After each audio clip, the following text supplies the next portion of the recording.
Governor Hochul is making a transportation announcement in the Bronx. For parents in the Bronx, these rights are elusive and for many unattainable because they live in a community that's under siege from toxic fumes from heavy truck traffic.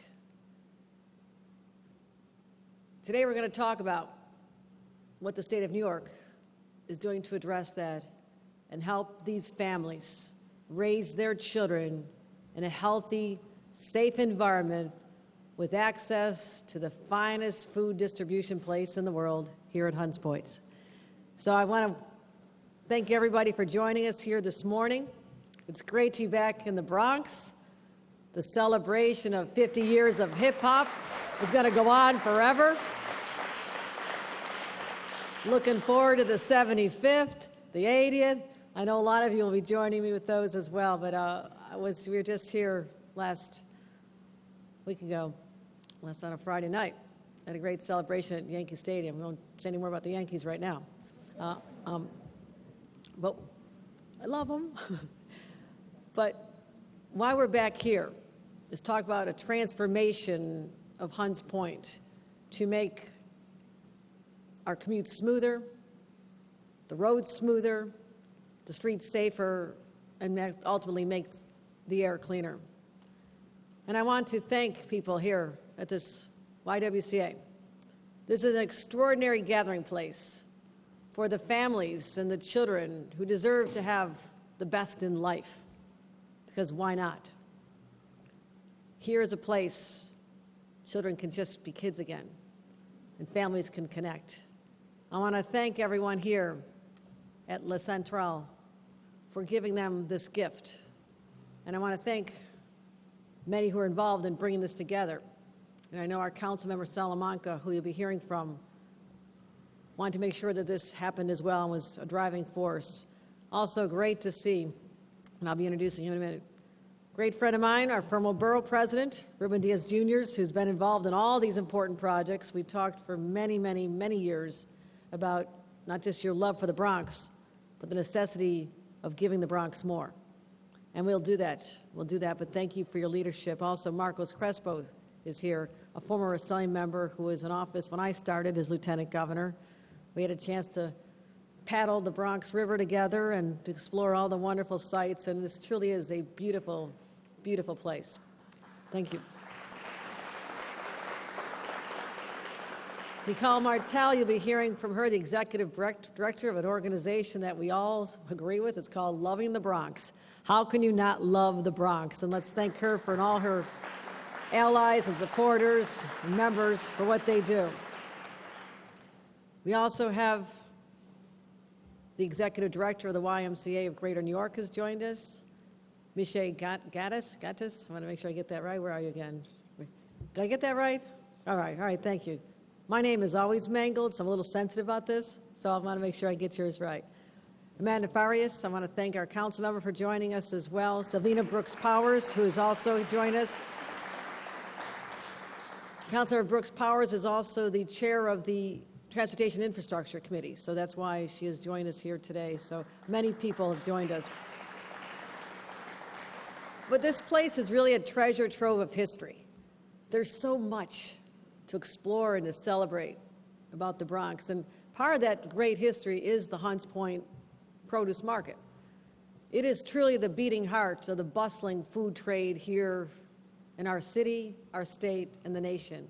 And it's all made possible by the family-run vendors and who've been here for generations, and really just making sure we have food to eat, that our restaurants have what they need, that our bodegas and shops have all the fresh produce coming in from all over. I'm always happy when I'm touring and I see the boxes coming in from upstate New York.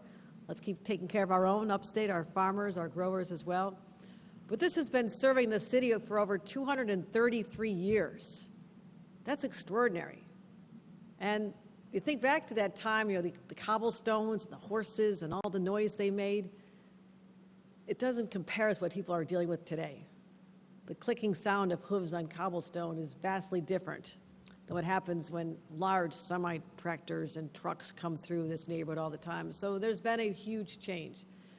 And in 1967, this market that was in this area moved to Hunts Point, and it really has become a vital economic driver, great job creator, over $2 billion of economic impact every year. That's extraordinary.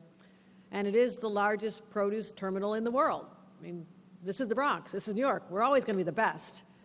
And that's a huge point of pride for us, the fact that 60% of food in our city runs through this place, nourishing over 23 million people. But also with all this economic activity, which is good on this side, there's an impact. Because how does all this produce get there? It's not being dropped in by drones, I can tell you that much, at least not these days. It's coming in by trucks. And that economic activity means a lot of truck traffic. Over 78,000 vehicles travel to Points Peninsula every single day. But it's not just right there, the destination. 13,000 trucks are on local roads as well. Who's on these local roads? Kids want to play, seniors, moms pushing strollers. So this creates safety issues, traffic congestion, and my God, a lot of air pollution. So while the driving force is really the community, and the community is this market, the driving trucks have had a real impact on this neighborhood. It's unfair. It's unfair for parents to worry about their kids playing outside in this environment, but are fearful of the tractor trailers that are on the same roads. It's unfair for that essential worker who had a long night, maybe double shift, wants to go home and get a good night's sleep and just hears a lot of noise. All they want to do is catch up for the next day. And our seniors who want to go out for a walk. And any community member who just wants to take that deep breath of air and enjoy it. Something we take for granted in other communities, but not here. And truck traffic is the primary culprit for the poor air quality in this area. In fact, this has been called a pollution hotspot. Now, I know the Bronx is a hotspot, but I don't want it to be a pollution hotspot. And it is, thank you. It has higher asthma rates than anywhere else in the city. And I will take note that it's not a coincidence that this is a community of color. When we talk about environmental racism, people knew what was going to happen, but there was this benign neglect, not expecting people to stand up and complain. You just have to endure it. Decision makers over many decades have put in place policies that have harmed black and brown New Yorkers. And this long practice of redlining and discriminatory practices, land use practices, have put Hunts Point and neighborhoods like this throughout the city at a structural disadvantage. My friends, that changes today. Today we're going to take back our community, take back our air and our sidewalks and our streets, and make sure that everyone who calls this wonderful community home will have a better outcome, a better life, because they deserve it. We're going to be making changes. Thank you. We're making necessary changes to our infrastructure, and not just here, but all over New York, righting the wrongs of the Robert Moses era past. We are doing this all over New York. I talk about the Bronx when I'm talking about money to heal the black and brown community of the east side of Buffalo, where I come from, my neighborhoods. Syracuse, the same. Back in the 50s and 60s, they put the highways right through these black neighborhoods because they knew they didn't have the political clout to stop it, number one. And this was when they were trying to expedite the white flight from the cities. And these cities were never the same again. Until now, with my administration, we're going to heal them, bring them back together.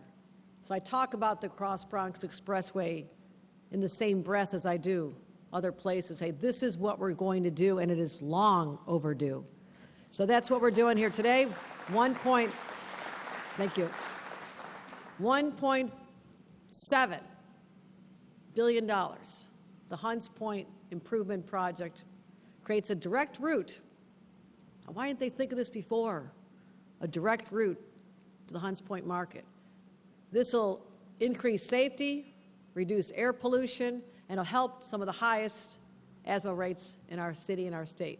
Now, last October, we talked about how we completed phase 1. Progress. People starting to say, this is actually going to happen. Because there's a lot of cynicism out there. A lot of people see plans come and go, a lot of talk from politicians for a long time, right? So they're going to say, well, show me. Let me see proof you're going to do this. And I understand that. I really do. Last year, we redesigned the highway network to allow for removing traffic from local streets, reduce truck idling. But today, I'm proud to announce we're about to reach another milestone. Phase 2 will be completed next month, ahead of schedule and under budget. So we're moving ahead. We are moving down the road. Phase 2 will have rehabilitated key sections of the Bruckner Expressway and Bruckner Boulevard to create even more direct routes. We've widened the roadways and exit ramps to keep cars on the highways and off the streets. Just take a look at these renderings. This is the transformation we're talking about. We've also built a shared use path under the Bruckner Expressway, connecting Garrison Park and Concrete Plant Park. And I love to ride my bike. And we talk about creating safe, healthy activity for kids and anybody who just wants to get around and avoid the traffic. You can now walk safely, ride your bike safely.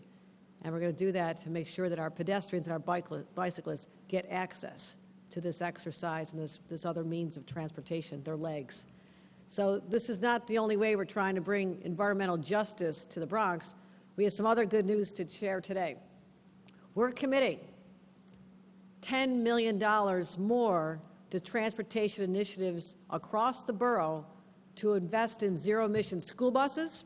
So when kids are standing there waiting for a bus, they're not inhaling all the fumes.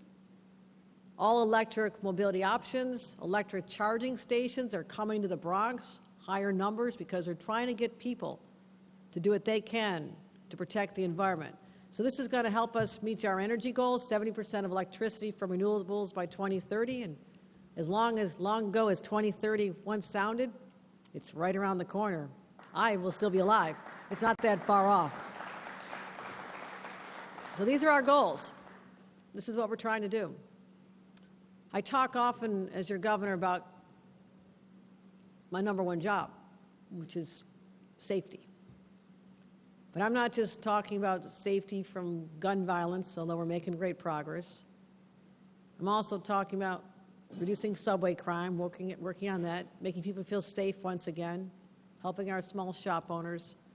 We're also trying to protect them and keep them safe from environmental threats as well. That's why today matters. That's why it's so important for a community that has suffered far too long, I would say, as a result of systemic discrimination because people just didn't care. And today we take a critical step to right that wrong once and for all. Because this is a new era for New Yorkers. I pledge that. This is a new day. And people, no matter what their zip code, where they live or where they started life or where they choose to live, should have the same shot at a healthy, productive life, full stop. That is the New York we're going to create, and we're doing it right here in the Bronx. Thank you, everybody. Thank you. And with that, let me bring up one of our great champions, my great friend, your councilmember, Rafael Salamanca.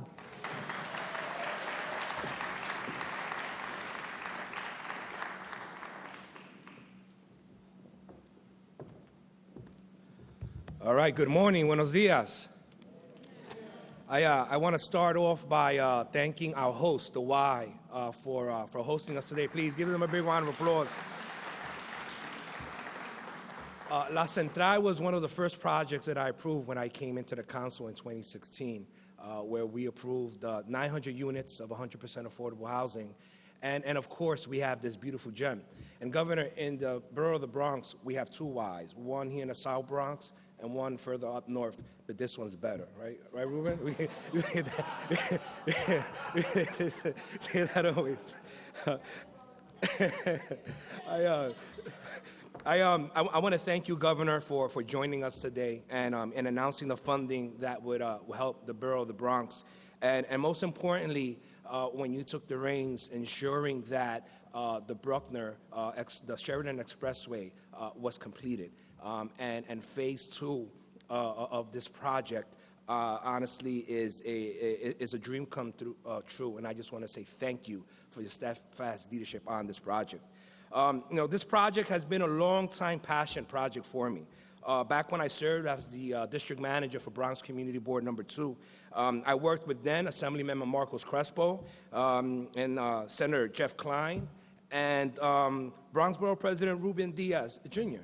And of course, I cannot forget Bronx Community Board number 2, The Point, and the different community-based organizations who advocated and wanted to make this a reality. Please give them a big round of applause for their commitment. Thank you.